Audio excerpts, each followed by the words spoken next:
வெள்ளை முள்ளங்கியில் ஊறுகாய் செய்ய போகிறோம். இந்த வெள்ளை முள்ளங்கியோட ஸ்பெஷல் என்னன்னா 10 நாள் ஒரு 15 நாள்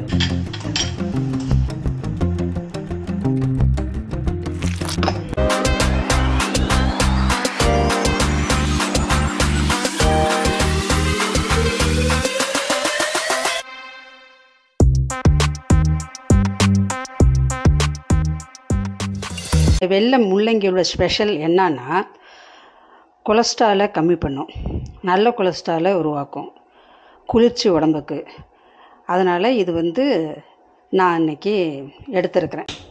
ஊறுகாய் ஒரு வாரத்துக்கு வெளியிலே வச்சு சாப்பிட்லாம். ஏன்னா எந்த ப்ரிசர்வேட்டிவ் எதுவுமே இல்லாததுனால நாம் ரொம்ப நாள் வச்சுக்க முடியாது. அப்பப்போ ஃப்ரெஷ்ஷாக செய்துக்கணும். அதாவது ஒரு வாரத்துக்கு இருக்கிற மாதிரி செய்துக்கணும். ஒரு 10 நாள் ஒரு 15 நாள் அதுக்கு ஃப்ரிட்ஜில் வச்சு சாப்பிட்றதா ஒரு 10-15 நாள் தாங்கும். அதுக்கு மேலெல்லாம் நல்லா இருக்காது. காய் நீர்க்காய் இல்லையா, என்னத்தான் நம்ம எண்ணெயில் போட்டு வதக்கினாலுமே அதனுடைய தன்மை அது இருக்கும் அதுக்கு. அதனால் நம்ம ஒரு வாரத்துக்கு வெளியில் வச்சு நல்லா சாப்பிட்லாம், கெட்டு போகாது. ஏன்னா நல்லெண்ணெய் யூஸ் பண்ணுறோம், கடுகு யூஸ் பண்ணுறோம், கடுகு வெந்தயம் வறுத்து பொடி, ஊறுகாய் பொடி அதில் போடுறோம். அப்போ இதெல்லாம் இயற்கையிலே ஒரு ப்ரிசர்வேட்டிவான தன்மை உடையது இதெல்லாம். அதனால் இது கெடாது, ஒரு வாரத்துக்கு கெடாது. எப்போவுமே ஊறுகாயில் அந்த ஊறுகாய்க்கு மேலே பச்சை நல்லெண்ணெயை ஊற்றி வைக்கணும். மேலே ஊறுகாயை மூடி மேலே நிற்கணும், ஒரு அரை இன்ச்சுக்கு நிற்கணும். அப்போ தான் அது கெடாது. கரெக்டாக எண்ணெய் ஊற்றிங்கன்னா அது கெட்டு போகும். புளி கரைச்சி வச்சுருக்கேன் நல்லா தண்ணியாக. அதை அப்படியே நம்ம இதில் சேர்க்கக்கூடாது. அதை கொதிக்க வச்சு திக்காக்கிக்கணும்.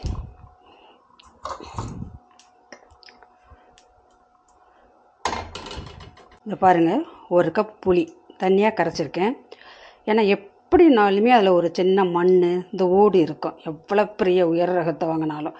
அதனால் அதை கரைச்சி அதை வடிகட்டி அதை நல்லா திக்காக அதில் காய்ச்சிட்டோன்னா நல்லாயிருக்கும். எண்ணெய் காஞ்சிருச்சு, பெருங்காயம் போட்டுக்கலாம். நல்லா பொரிஞ்சிருச்சுன்னா நம்ம இதெல்லாம் போட்டு கிண்டும் போதே அது நல்லா பவுட்ராகி எல்லாரோடையும் மிக்ஸ் ஆகிக்கும். பொடி போடணுன்னு அவசியம் இல்லை. அப்படி கட்டி இல்லைன்னா பொடியும் போட்டுக்கலாம். ஆனால் இதுதான் நல்ல வாசனையாக இருக்கும். இதை பொடி பண்ணியும் போட்டுக்கலாம். நான் பொடி பண்ணலை, ஏன்னா இதுக்கப்புறம் நல்லா பொரிஞ்ச பிறகு நம்ம அதில் மறுபடியும் நிறையா கடுகு மிளகாயெல்லாம் போட்டு வறுக்கிறோம். அப்புறம் இந்த புளி ஊற்ற போகிறோம், காய் போட்டு வதக்க போகிறோம். எல்லாமே அது சேர்ந்து எல்லாம் கரைஞ்சிரும். ஓகே, இப்போ பொரிஞ்சிருச்சு.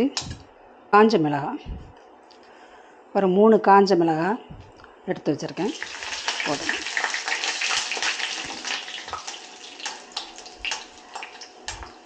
அது கொஞ்சம் கலர் மாறணும். கொஞ்சம் அது கலர் மாறணும். உடனே இது பண்ணக்கூடாது, கறியுமே நினைக்க வேண்டாம். இப்படி வந்தால் தான் வாசனை. அதில் கொஞ்சம் பச்சை மிளகாய் 2 மிளகாய்.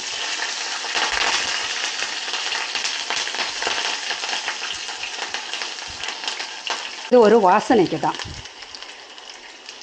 உரப்பு இந்த எண்ணெயில் போட்டு நம்ம பொரிக்கிறதுனால உரப்பு அவ்வளோவா இருக்காது, அது ஒரு வாசனை கொடுக்கும். அடுத்ததாக கருவேப்பிலை, கடுகு,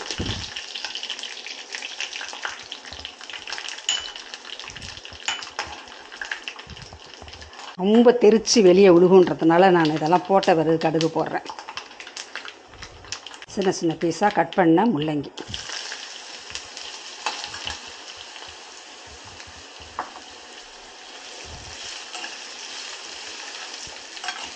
அரை ஸ்பூன் மஞ்சத்தூள், மிளகாய், காஞ்ச மிளகாத்தூள்,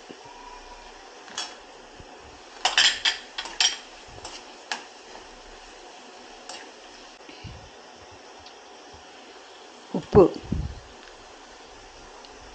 1 டீஸ்பூன் போட்டுக்கலாம். உப்பு போட்ட அன்னைக்கே சாப்பிட்டா அவ்வளோதான் நல்லா இருக்காது. அடுத்த நாள் சாப்பிடணும், நல்லா ஊறணும். அடுத்த நாள் சாப்பிடும்போது தான் நல்லா டேஸ்ட்டாக அந்த புளி காரம் எல்லாம் அந்த காயில் ஏறி நல்லா ருசியாக இருக்கும். இது கலருக்காக காஷ்மீரி மிளகாத்தூள்.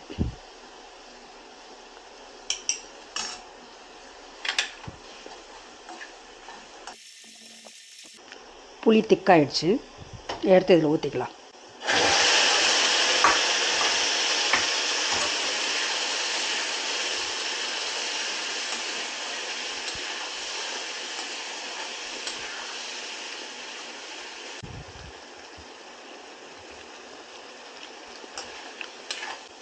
வெல்லம் ஒரு துண்டுன்னா ஒரு டீஸ்பூன் இருக்கும் தூளாக.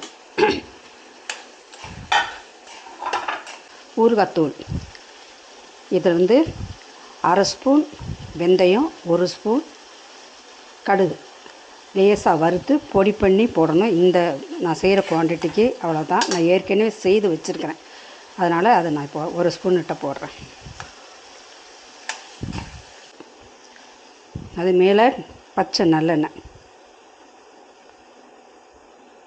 நல்லா ஆறினோன்னே எடுத்து கண்ணாடி பாட்டில் இல்லைனாக்கா பீங்கான் ஜாடி அதில் வச்சுக்கலாம்.